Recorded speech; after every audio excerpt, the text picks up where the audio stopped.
Shooting सिर्फ एक खेल नहीं है। शूटिंग एक शख्स की भावना होती है कि वो कितना सटीक और कितनी तेज़ी से और कितना निशाने पर खुद को रख सकता है।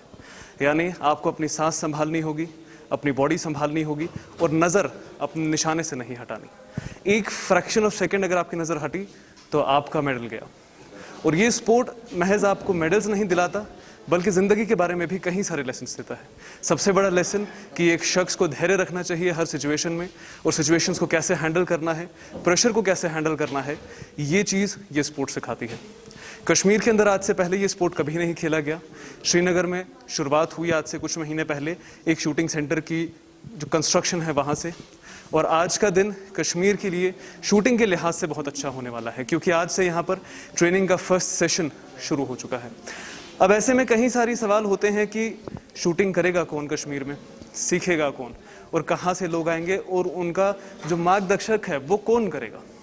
हम लोग आज डिस्ट्रिक्ट स्पोर्ट्स ऑफिस श्रीनगर में मौजूद हैं। हमारे साथ में डिस्ट्रिक्ट स्पोर्ट्स ऑफिसर बलबीर जी मौजूद हैं जिन्होंने इस पूरे इनिशिएटिव को शुरू किया और एक नया कंसेप्ट कश्मीर के अंदर स्पोर्ट्स का लेकर आए हैं। और सबसे बड़ी खुशी की बात जो है वो ये है कि पहला सेशन कश्मीर की लड़कियों का है, यानी फर्स्ट स्टेप इस शूटिंग रेंज पर कश्मीर की फीमेल फोक का है जो आगे कश्मीर को लेकर जाने का सपना रखती हैं। बलबीर जी, बहुत बहुत स्वागत है आपका। सबसे पहले तो बहुत मुबारक एक नया स्पोर्ट कश्मीर में इंट्रोड्यूस करने के लिए।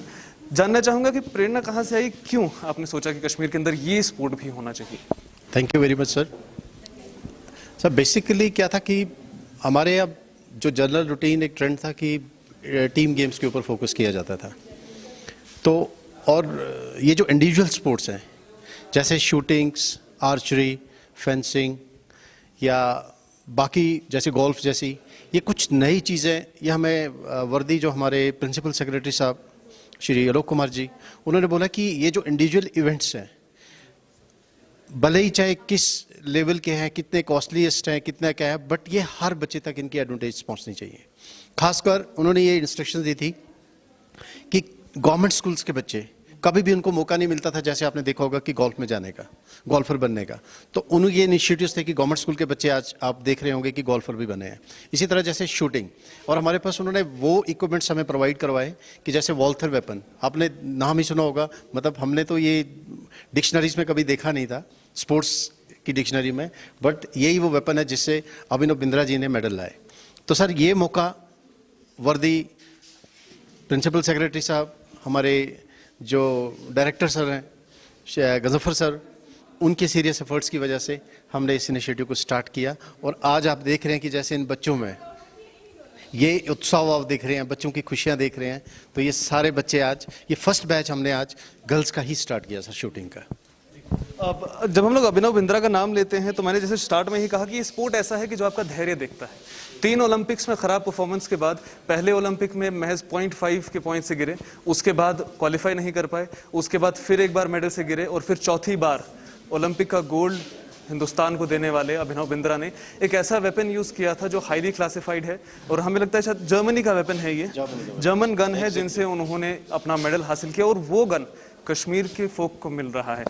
आपसे ये जानना चाहूंगा पहले तो कितनी अपॉर्चुनिटीज आप आगे देख रहे हैं, क्योंकि स्पोर्ट नया है, कंपटीशन किस लेवल का देख पा रहे हैं आप? सर बेसिकली इन बच्चों के लिए एक ब्राइट चांस है ये।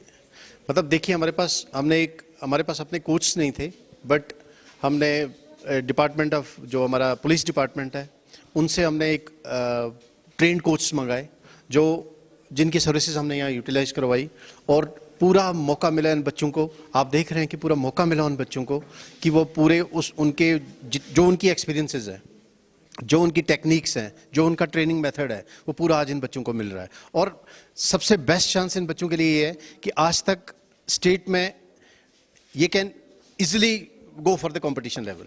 क्यों? क्योंकि अभी इस गेम में इनको यहाँ कंपटीशन उतना टफ नहीं मिलेगा।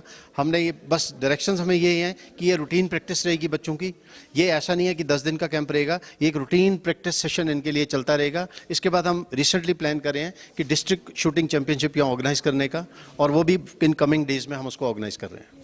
बहुत बहुत शुक्रिया बलबीर जी हमारे साथ बात करने के लिए। सबसे पहले तो आपको वेपन से इंट्रोड्यूस कराते हैं, फिर उसके बाद जो बच्चे यहाँ पर आए हैं उन बच्चों से आपकी बात करवाएंगे। स्टार्ट करूंगा 10 मीटर एयर राइफल के साथ में। जिस राइफल की बात यहाँ पर हो रही है, इतनी तारीफें हो रही थी, वॉल्थर, ये वो गन है जो जर्मनी से इंपोर्ट करी गई है। यही वो गन है जिसका इस्तेमाल किया था अभिनव बिंद्रा ने ओलंपिक में गोल्ड मेडल लाने के लिए। और ऐसी टेक्नोलॉजी जब जम्मू कश्मीर आएगी तो बच्चे कहाँ जाएंगे, किस हद तक परफॉर्म कर सकते हैं, ये सोच भी नहीं सकता कोई शख्स। ये सामने आप देख पा रहे हैं, ये 10 मीटर का शूटिंग रेंज है, जो एक इंडोर शूटिंग रेंज है। फिलहाल तो मैनुअल सिस्टम्स हैं, लेकिन वक्त के साथ इसको अपग्रेड किया जाएगा। जैसे जैसे बच्चों का इंटरेस्ट आएगा, इसका अपग्रेडेशन होगा। और फिर उसके बाद आप यहाँ देख सकते हैं, हमारे साथ जो सामने कोच हैं वो इंट्रोडक्शन दे रहे हैं 10 मीटर एयर हैंड पिस्टल का, हैंड गन का, कि किस तरह से इस गन का इस्तेमाल करना है, इसमें एयर प्रेशर कैसे सेट करना है, पैलेट्स कैसे सेट करने हैं और निशाना कैसे लगाना है, उसकी ट्रेनिंग यहाँ पर इन सारे ही स्टूडेंट्स को दी जाएगी। यानी अब पहले हमारे जम्मू कश्मीर के अंदर ऐसे स्पोर्ट्स हुआ करते थे जिनमें टीम एफर्ट हुआ करता था। वॉलीबॉल की बात कर लीजिए, फुटबॉल की बात कर लीजिए, क्रिकेट की बात कर लीजिए, लेकिन उन स्पोर्ट्स के अंदर जो कंपटीशन है वो इतना बढ़ चुका था कि उन कॉम्पिटिशन्स में एक नया स्टूडेंट का आ पाना बहुत ही ज़्यादा मुश्किल था, या हम कह सकते हैं कि एक तरह से नामुमकिन था। लेकिन उन बच्चों को जो स्पोर्ट्स में आना चाहते हैं, जो खेल को खेलना चाहते हैं, जिनके अंदर एक कह सकते हैं कि कैपेसिटी है कुछ करने की स्टेट के लिए, देश के लिए, उन्हें एक मौका कैसे दिया जाए, ये रास्ते तलाशे जा रहे थे। ये बच्चे वो हैं जो यहाँ पर आ चुके हैं, अलग अलग गवर्नमेंट इंस्टीट्यूशंस के स्टूडेंट्स हैं जो यहाँ पर ट्रेनिंग लेंगे। इस जो 10 मीटर एयर शूटिंग यहाँ पर रेंज बनाई गई है, यहाँ पर सीखेंगे और फिर आने वाले समय में ही डिस्ट्रिक्ट कॉम्पिटिशन्स, फिर डिस्ट्रिक्ट के बाद में स्टेट, फिर स्टेट के बाद में नेशनल, फिर नेशनल के बाद में इंटरनेशनल तक यहाँ से स्टूडेंट्स जा सकते हैं। आपसे बात करना चाहेंगे, सबसे पहले आपका नाम जानना चाहूँगा। अरीज़ा जावेद। अरीज़ा, कहाँ से रहते हैं आप और जो इंस्टीट्यूशन है आपका, कौन से स्कूल से आते हैं? I am from Zakura and I am from government girls higher secondary Khanyar. कैसा फील कर रहे हैं आप कि एक नया स्पोर्ट इंट्रोड्यूस कर दिया गया है, एक अपॉर्चुनिटी दी गई है, जीरो कंपटीशन है? क्योंकि बाकी स्पोर्ट्स अगर आप देखें तो वहाँ पे भर भर के इतने कैंडिडेट्स हैं कि वहाँ पर जाने की जगह तक नहीं मिलती, सोच तक नहीं आती। एक नया स्पोर्ट्स आपको मिला है, किस तरह से स्पोर्ट्स को देखते हैं और कैसी अपॉर्चुनिटीज देख रहे हैं? सर बहुत अच्छा लग रहा है यहाँ पे आके and we are very thankful to your department कि उन्होंने हमें ऐसी अपॉर्चुनिटी दी, ऐसी ट्रेनिंग के लिए। एंड ये जो हमारी ट्रेनिंग हो रही है 15 डेज़ के लिए राइफल शूटिंग ट्रेनिंग हो रही है और आज तक हमने ऐसी ट्रेनिंग नहीं की है, तो हम बहुत थैंकफुल है हमारे डिपार्टमेंट के लिए कि उन्होंने हमें ऐसी अपॉर्चुनिटी दी। थैंक यू अरीज़ा हमारे साथ बात करने के लिए। तो ऐसी अपॉर्चुनिटीज़ कश्मीर के बच्चों को दी जानी बहुत ज़्यादा ज़रूरी है, क्योंकि कैपेसिटी कश्मीर के बच्चों में इतनी है कि जितनी आपने कभी सोची ना हो। एक जो सटीक निशाने पर चलने की फितरत कश्मीर की है, वो फितरत कश्मीर के स्टूडेंट्स को हर जगह पर लेकर जाती है। आप फुटबॉल की बात कर लीजिए, इतिहास कश्मीर ने रचा है। बैडमिंटन में कहीं इतिहास कश्मीर के हैं, वुशू किक बॉक्सिंग की आप बात कर लीजिए, कहीं इतिहास कश्मीर के हैं। क्रिकेट में हम झंडे गाड़ रहे हैं, IPL तक पहुँच चुके हैं। अब उन स्पोर्ट्स की बारी है जो देश विदेश में पॉपुलर हैं, पर कश्मीर में अभी तक उनका नाम नहीं था। आने वाले समय में शायद आर्चरी भी यहाँ पर इंट्रोड्यूस हो और फिर तीरंदाजी में भी जम्मू कश्मीर के जो युवा हैं उन लोगों के झंडे गाड़ते हुए उन्हें देखना कौन पसंद नहीं करेगा। और भी आगे अपडेट्स लेकर आप तक जरूर पहुँचेंगे। फिलहाल मुझे अमजद खान, कैमरामैन खान मुदस्सिर को दीजिए इजाज़त।